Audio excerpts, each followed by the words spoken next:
दोस्तों, रतन टाटा का कद आसमान से ऊंचा, हर दिल में बसा उनका सपना सच्चा। सादगी में वो शेर, इरादों के धनी, सादगी में वो शेर, इरादों के धनी, हर कदम पर दिखे उनके समझ जमीनी। दौलत से नहीं, दिलों से किए हैं बड़े काम, दौलत से नहीं, दिलों से बड़े किए हैं काम। रतन टाटा का नाम है इज्जत का मुकाम।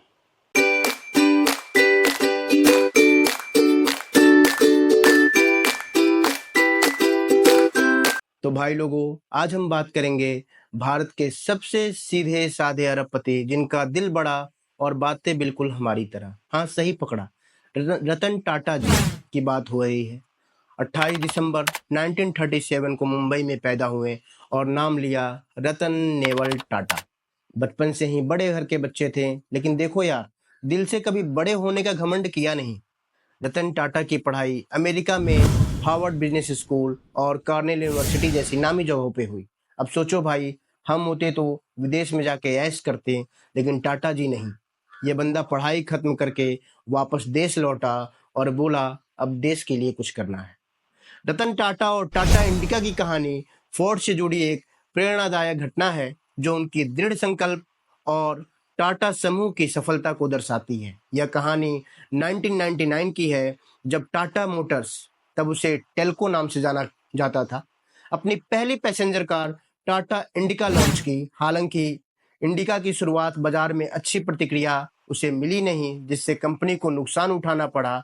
उस समय Tata Motors passenger cars business को बेचने के लिए सोच रही थी। उसी दौरान रतन टाटा और उनकी team American automobile company Ford से मुलाकात की, ताकि फोर्ड को टाटा मोटर्स की कार व्यवसाय बेचने पे चर्चा की जा सके।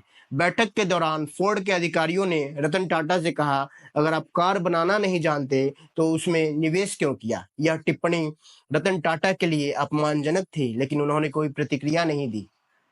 इस घटना से आहत होकर रतन टाटा ने डील को आगे नहीं बढ़ाया और भारत लौट आए। उन्होंने न केवल टाटा इंडिका को बाजार में बेहतर तरीके से पेश करने का फैसला किया, बल्कि कंपनी को मजबूत करने के लिए नए उपाय भी किए। इसके बाद टाटा इंडिका ने धीरे धीरे बाजार में अपनी जगह बनाई और सफल हो गई। असली मोड़ 2008 में आया, जब आर्थिक संकट के चलते फोर्ड की हालत खराब हुई और उसने अपने लग्जरी ब्रांड जगुआर और लैंड रोवर को बेचने पड़े। इस बार रतन टाटा ने फोर्ड से जगुआर और लैंड रोवर खरीदने का प्रस्ताव रखा। फोर्ड के चेयरमैन बिल फोर्ड ने उस समय कहा, आपने हमें बहुत बड़ी परेशानी से बाहर निकाला है। यह वाक्य रतन टाटा और टाटा समूह के लिए जीत का प्रतीक बन गया। अब रतन टाटा का दिमाग सिर्फ गाड़ियों तक ही नहीं था, बंदा हर जगह हिट था। टाटा स्टील से लेके टाटा टी तक, टाटा मोटर्स से लेके टाटा कंसल्टेंसी सर्विस तक, कहीं भी हाथ लगाया और चीजें सोने में बदल गईं। और भाई, टाटा के नाम से भारत की पहली सॉफ्टवेयर कंपनी टीसीएस बनी।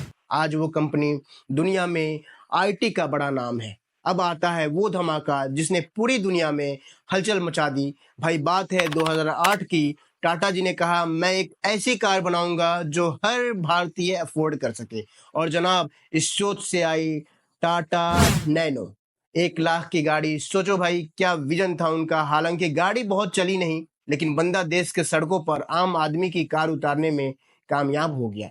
अब बात करते हैं उस पहलू की जिसे देखकर हम कहते हैं कि रतन टाटा सिर्फ बिजनेस तक ही नहीं, दिल के भी बादशाह थे। भाई, टाटा जी का मानना था कि अगर देश से कुछ ले रहे हैं हम, तो उसे कुछ वापस देना चाहिए। टाटा ट्रस्ट के जरिए उन्होंने हजारों स्कूल, हॉस्पिटल और सामाजिक प्रोजेक्ट चलाए। उनके द्वारा शुरू किया गया टाटा मेमोरियल हॉस्पिटल कैंसर के मरीजों के लिए एक वरदान है, जो और शिक्षा के क्षेत्र में टाटा ट्रस्ट ने हजारों बच्चों की जिंदगियां बदली।